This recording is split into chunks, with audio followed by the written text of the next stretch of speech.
I would like you to imagine sitting in a room looking up at a tiled ceiling, and you notice that one tile is missing, just one. What would you concentrate your vision on? What would you look at the most? The answer, of course, is the missing tile. Now, that's fine for ceilings. In fact, it's actually good because we can replace a ceiling's missing tile and once again have a perfect ceiling. Ceilings, after all, can be perfect. But this doesn't apply to life. Most of what is missing in our lives, or what we think is missing, cannot be replaced. Unlike a ceiling, life can never be made perfect. For that reason, concentrating on the missing tiles in your life is a big problem. Let me give you the example that taught me this great lesson about what I call the missing tile syndrome. A bald man once said to me, "You know, Dennis, whenever I walk into a room with people, all I see is hair." When I heard this, I immediately realized that in this regard, this man sees the world completely differently from how I do. Because I have all my hair. When I walk into a room, I don't even notice hair. It's not a missing tile for me. But for this person, hair is what he sees. This applies in some way to everyone. When a woman who thinks she has imperfect legs walks into a room, all she sees are perfect legs.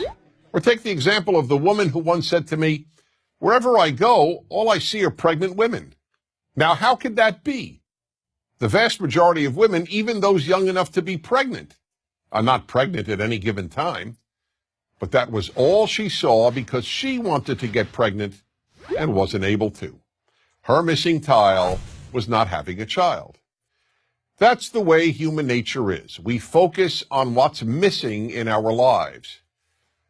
The missing tile syndrome is a very big obstacle to happiness, so big, in fact, that it makes happiness almost impossible.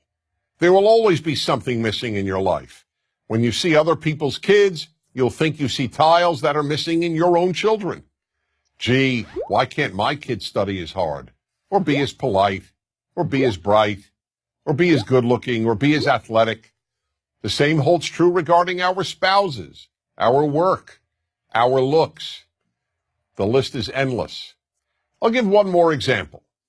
When I was single and looking to find the right woman, I wanted to first identify the most important trait to look for in my future wife.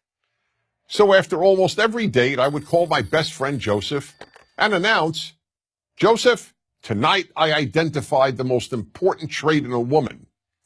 And he would always say, "Okay, Dennis, what is it?" And then patiently listen.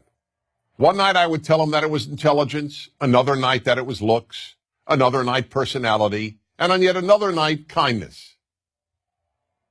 One night, as usual, I called him up after an evening out and said, "Joseph, I finally figured out what the most important trait in a woman is." But this time he didn't say, "Okay, Dennis, what is it?"